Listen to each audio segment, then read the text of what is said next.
Hey guys, it's Jeff, and since Apple has been rolling out so many iOS 12 betas this year, I think that with the time we have left for the special event, there might be room for just one more beta update in Apple's release plans for iOS 12 betas. So let's take a look at what changes could be made and also the progression of the betas so far. Hopefully we'll be seeing one more iOS 12 beta 13. Okay, so first thing is first, Apple has been playing catch up on some of the more recent bugs, as bugs have been popping up on iOS 12 betas, and that is the reason for this sort of plethora of updates in the past couple of weeks. We've seen at least 6 beta updates in the past couple of weeks. But past those bugs, we are still waiting to see some more features that Apple promised to us in a final build of iOS 12. You can see all of those within the iOS 12 preview page. I'll have that linked down below.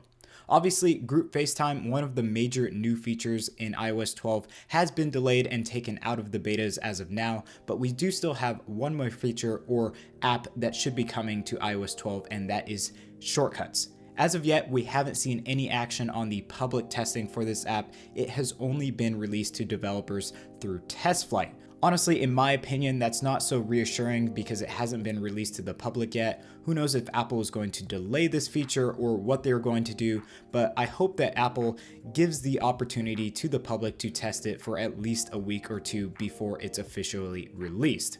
As Apple is naming this app Siri Shortcuts and they have spent a great amount of time on this project, I can't imagine it would just be a standalone app found in the App Store. I think that for the first version of this app, it will be offered as a pre-installed app and integrated into iOS 12, and obviously that would require Apple integrate it either in the betas now or in the GM version, which is like the official release. So with that being said, I fully expect shortcuts to be integrated either in the next beta version, beta 13, or in the GM version coming to us in just a week's time.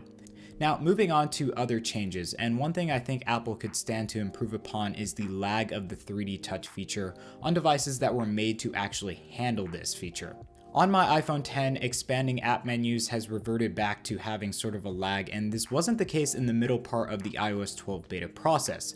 So either for stability purposes or maybe motion purposes, Apple has taken this back to the old, slower way of opening up these menus, and I think that they should work on bringing that back to a more snappy and smooth opening experience that we saw for a very short time in the beta process. Now, moving on to more traditional things we might be seeing later on in the beta process, and I'm really hoping to see more wallpapers being added. This could go for the more dynamic wallpapers, live wallpapers, or static wallpapers. They don't necessarily have to be wallpapers that are meant to be released with the new Apple products coming this fall, maybe some new ones that are more specific to iOS 12. Apple has always provided us stunning wallpapers, and with macOS there are just a lot more options. To spicing up iOS 12 and its look, I think Apple should release just a few more iOS 12 specific wallpapers so we can all enjoy new looks on our OS no matter what device we are on. So guys, those are just a few simple things that we could be seeing in a possible beta 13 or the iOS 12 GM version coming next week. Let me know in the comment section what your thoughts are on this subject, and also what feature you are excited for the most in iOS 12. Anyways, thank you all for watching, and make sure to get subscribed for some more upcoming content. We look forward to seeing you all in the next video.